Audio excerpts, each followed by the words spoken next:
बिस्मिल्लाहिर्रहमानिर्रहीम। अस्सलाम वालेकुम नाज़रीन, मैं अहमद फ़वाद हूँ। आप यूट्यूब चैनल देख रहे हैं। नाज़रीन, आज तारीख़ है 3 अक्टूबर और दिन है जुमेरात का। वीलॉग में आगे बढ़ने से पहले एक छोटी सी करेक्शन करना चाहूँगा। लास्ट वीलॉग में मैंने 3 अक्टूबर के बजाय 23 अक्टूबर कह दिया था। नाज़रीन की जानिब से कमेंट बॉक्स में उसको हाईलाइट भी किया गया, तो बेदहानी में वो जो है मुँह से मेरे निकल गया होगा। 23 अक्टूबर बहरहाल आज 3 अक्टूबर है और दिन है जुमेरात का। 3 बड़ी इंपॉर्टेंट डेवलपमेंट्स आपके साथ मैंने शेयर करनी है। पहली तो ये कि चीफ जस्टिस कादी फ़ायद ईसा साहब ने 63A का फ़ैसला जो आप तक पहुंच चुका होगा,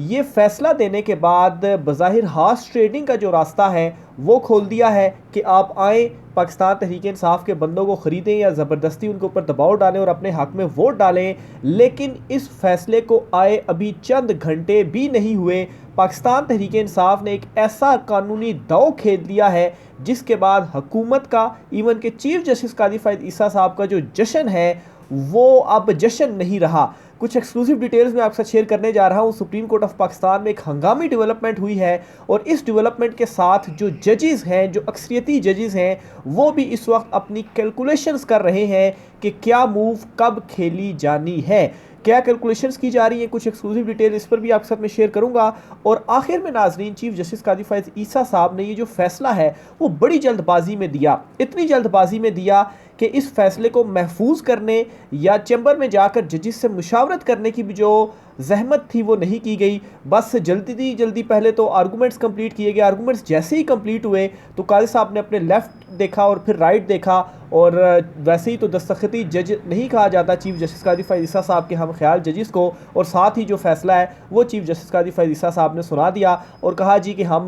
जज ये जो है इसे कालादम करार देते हैं और अब जो दरख्वास्त है वो मंजूर करते हैं। तो ये जल्दबाजी की वजह क्या थी, क्यों हुकूमत के पास सिर्फ और सिर्फ 3 दिन ही है कि जितना वो खेल सकती है वो खेल ले। इस पर भी कुछ एक्सक्लूसिव डिटेल्स हैं और बड़ा इंपॉर्टेंट वीलॉग होने जा रहा है। बहुत इंपॉर्टेंट तफसीलात है जो मैं आपके साथ शेयर करूँगा। सबसे पहले तो नाज़रीन, आपके साथ जो बड़ी ख़बर शेयर करनी है वो पाकिस्तान तहरीक इंसाफ के एक बड़े ज़बरदस्त कानूनी दाव के हवाले से है। जैसे ही ये 63A वाला फ़ैसला चीफ जस्टिस कादी फ़ायद ईसा साहब की जानिब से दिया गया, पाकिस्तान तहरीक इंसाफ ने एक जो पिटिशन है वो सुप्रीम कोर्ट ऑफ पाकिस्तान में दायर कर दी। और इस पिटिशन में बेसिकली पाकिस्तान तहरीक इंसाफ ने जो 63A से रिलेटेड कल का जो एक ऑर्डर ऑफ द डे जारी हुआ था जिसमें पाकिस्तान तहरीक इंसाफ के एतराज़ात को मुस्तरद किया गया था, उस एतराज़ को जिसमें बैरिस्टर अली ज़फ़र साहब ने एतराज़ उठाया था जी कि सदारती ऑर्डीनेंस के तहत 3 जजेस कमेटी में शामिल होते हैं और बेंचेस को तश्कील कर सकते हैं, लेकिन आप सिर्फ 2 जजेस हैं। ये गैर कानूनी, गैर आइनी रूल्स की खिलाफ वर्जी, ऐसा नहीं किया जा सकता। इसे चीफ जस्टिस कादी फ़ायद ईसा साहब ने मुस्तरद किया। अब इसके अगेंस्ट पाकिस्तान तहरीक इंसाफ ने एक जो दरख्वास्त है वो सुप्रीम कोर्ट ऑफ पाकिस्तान में ही दायर कर दी है और इस इकदाम को चैलेंज पाकिस्तान तहरीक इंसाफ ने कर दिया है। अब ये कैसे बड़ा इंपॉर्टेंट कानूनी दाव है, इस पर आप थोड़ा सा दीगर हाई कोर्ट्स की तरफ भी जाना होगा। पेशावर हाई कोर्ट में आज एक दरख्वास्त दायर हुई है और इसमें प्रैक्टिस एंड प्रोसीजर एक्ट, ये जो सदारती ऑर्डीनेंस था, इसे चैलेंज किया गया है और पाकिस्तान तहरीक इंसाफ की, और इसको दरख्वास्त को एक्सेप्ट भी कर लिया गया है और मंडे को ये दरख्वास्त समाअत के लिए मुकर्रर की जा चुकी है। और मंडे वाले दिन पाकिस्तान तहरीक इंसाफ की पूरी कोशिश है कि फ़ैसला लिया जाए पेशावर हाई कोर्ट से और ये जो सदारती ऑर्डीनेंस है इसे कालादम नहीं तो एटलीस्ट मुअत्तल करार दिया जाए, ताकि चीफ जस्टिस कादी फ़ायद ईसा साहब ने सदारती ऑर्डीनेंस के आने के बाद फौरी तौर पर जो कमेटी बनाई थी और 2 जजेस ने मिलकर जो एक गैर आइनी, गैर कानूनी रूल्स की खिलाफ वर्जी करते हुए जो बेंच बना दिया था, तो वहाँ से ये फ़ैसला मुअत्तल होता है। तो वो जो बेंच है, वो जो कमेटी है वो भी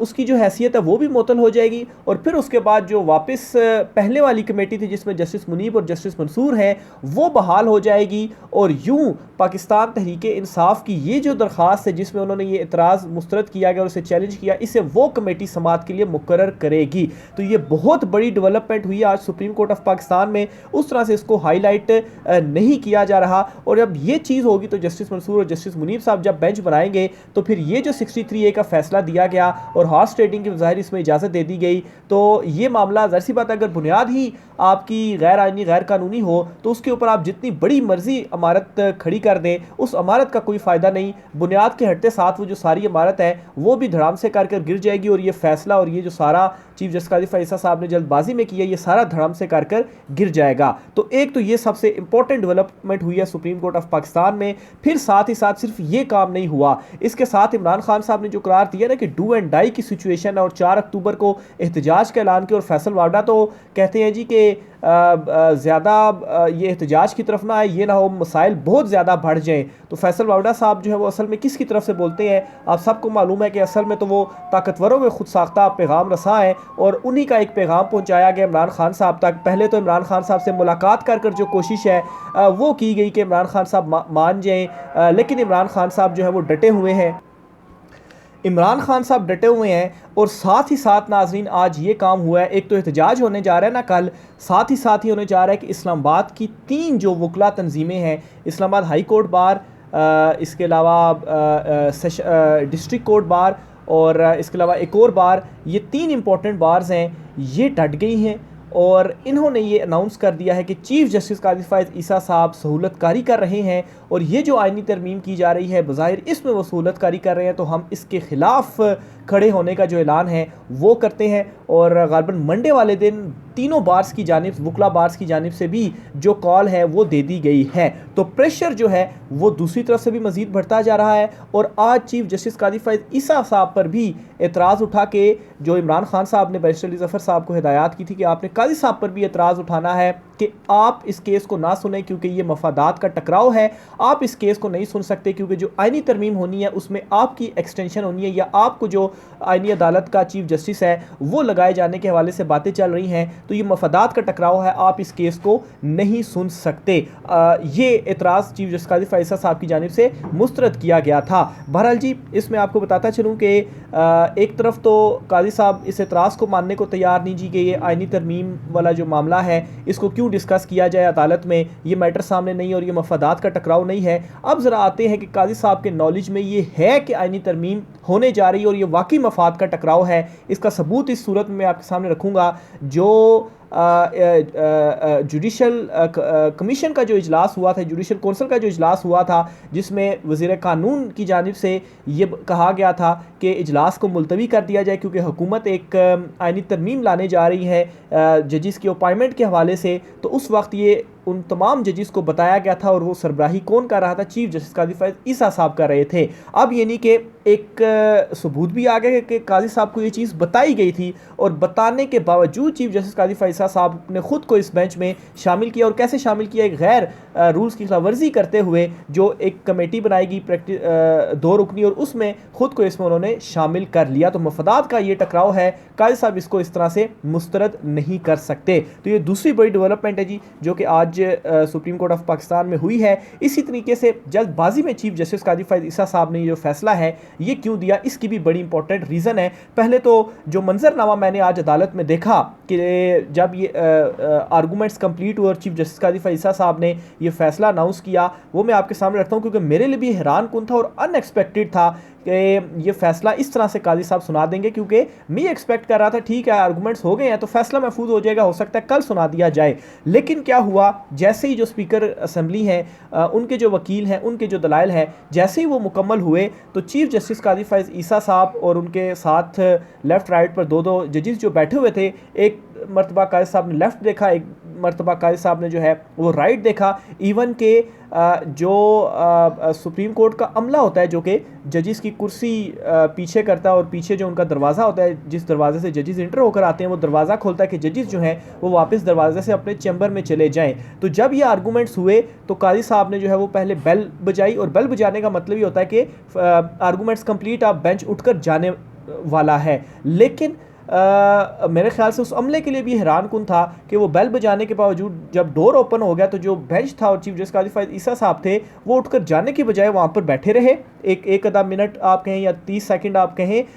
लेफ़्ट राइट अपने देखा, बात की और मेरे ख्याल से बस यही कहा होगा कि बस फैसला सुना दूं मैं, क्योंकि उन जजिस के हवाले से तो ऑलरेडी कहा जाता है जी कि वो दस्तखती जज हैं, जो काजी साहब ने फैसला कर लिया उसको ऊपर उन्होंने जो दस्तखत है वो कर देने हैं। और इसकी एक एग्जांपल प्रोसीडिंग के दौरान भी हमारे सामने आई थी। मैंने कल के व्लॉग में आपके साथ मैंने शेयर किया था कि बैरिस्टर अली ज़फ़र साहब के जो एतराज़ात मुस्तरद किए गए, तो काजी साहब ने कहा जी कि हम आपके एतराज़ात मुस्तरद करते हैं और हम सारे जजेस आपके एतराज़ात मुस्तरद करते हैं। मेरे ख्याल से जजेस भी हैरान होंगे, या चीफ जस्टिस काजी फ़ैसल साहब को अपने हम ख्याल जजेस के ऊपर इतना ज़्यादा एतमाद है कि उन्हें पूछे बगैर ही अगर वो एतराज़ात मुस्तरद कर देंगे तो फिर भी उन्होंने जो सिग्नेचर है वो फैसले के ऊपर कर देने हैं। तो आज भी इसी तरीके से हुआ। 30 सेकंड बस उन्होंने लेफ्ट राइट देखा और साथ ही जो फैसला है वो सुना दिया और कहा जी के detailed reasons to be recorded later, यानी कि जो तफसीली फैसला है, तफसीली वजूहात वो बाद में जारी की जाएंगी। अभी जो फैसला हम दे रहे हैं जी कि ये जो अपील है, ये जो दरख्वास्त है नज़रसानी की, इसे हम मंजूर करते हैं, फैसला जो है वो कलअदम करार देते हैं। तो ये अजीब इस वजह से था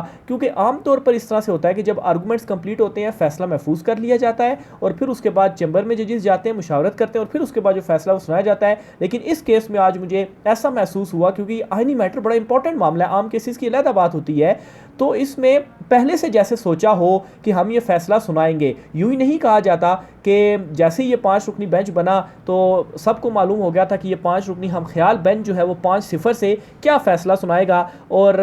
फैसला तो एक्सपेक्टेड था कि ये आएगा, लेकिन इस अंदाज में आएगा ये एटलीस्ट मैं एक्सपेक्ट नहीं कर रहा था। तो ये कमरा अदालत के अंदर माहौल रहा और इस तरह से चीफ जस्टिस काजी फ़ैसल साहब की जानिब से जो फैसला था वो अनाउंस कर दिया गया और बज़ाहिर एक सहूलतकारी फराहम की गई कि आप ठीक है हॉर्स ट्रेडिंग जो है वो करें और अब आप पीटीआई को लोगों को तोड़ सकते हैं। लेकिन सवाल ये है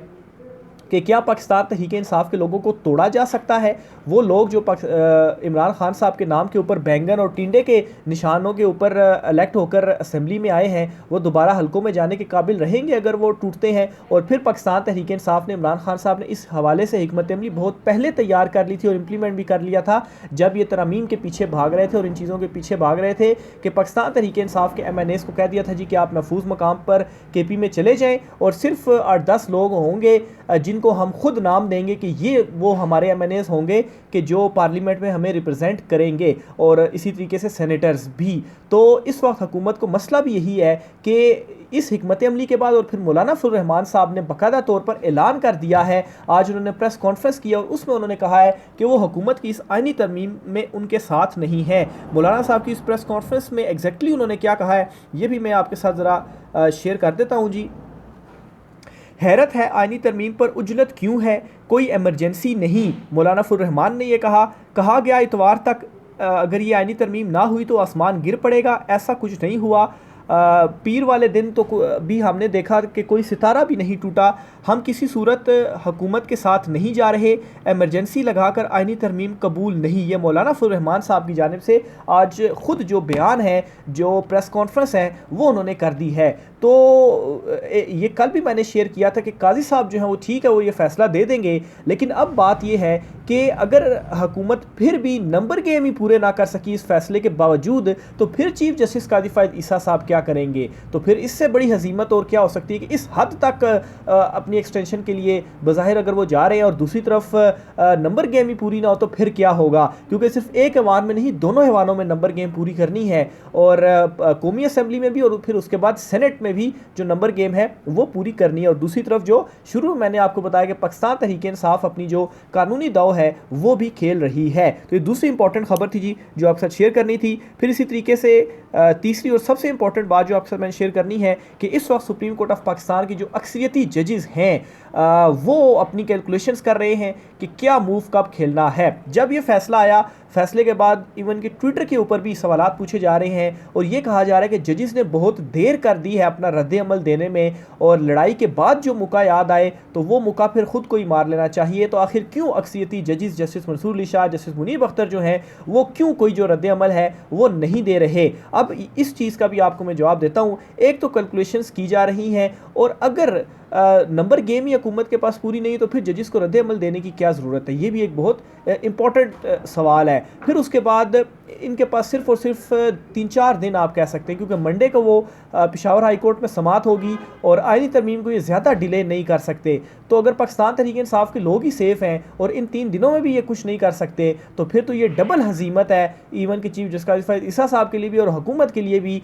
कि इतना कुछ करने के बावजूद आप जो है वो पाकिस्तान पाकिस्तान तहरीक इंसाफ को पीछे नहीं धकेल सके। और फिर इसी तरीके से कल 4 अक्टूबर को डी चौक में पाकिस्तान तहरीक इंसाफ ने एहतजाज का जो ऐलान किया हुआ है, डी चौक की आपको सूरत हाल बताऊँ तो पूरा सील कर दिया गया उसे। सिर्फ आज सुबह एक दो रास्ते थे जो जाने की इजाज़त थी, बाकी सारे रास्तों पर कंटेनर्स पड़े हुए, और वो जो रास्ते खुले भी हुए थे वहाँ पर भी साइडों पर कंटेनर पड़े हुए थे। तो कल डी चौक को ना सिर्फ सील किया जा रहा है बल्कि वहाँ पर उसकी सिक्योरिटी रेंजर्स के हवाले की जा रही है कि पाकिस्तान तहरीक इंसाफ यहाँ पर जो एहतजाज है वो ना करे। तो बहरहाल जी कैलकुलेशन इस वक्त की जा रही है और जो मूव है वो ज़रूर की जाएगी, और ऐसी मूव की जाएगी कि चीफ जस्टिस काजी फैज़ ईसा साहब जो हैं उनके लिए भी एक बहुत बड़ा सरप्राइज़ होगा। और ये बात मैं फिर से रिपीट करता हूँ कि चीफ जस्टिस काजी फैज़ ईसा साहब की जो एक्सटेंशन है वो नहीं हो रही। राय का इज़हार कीजिएगा। आज की व्लॉग से इतना ही, इजाज़त दीजिए, अल्लाह हाफिज़।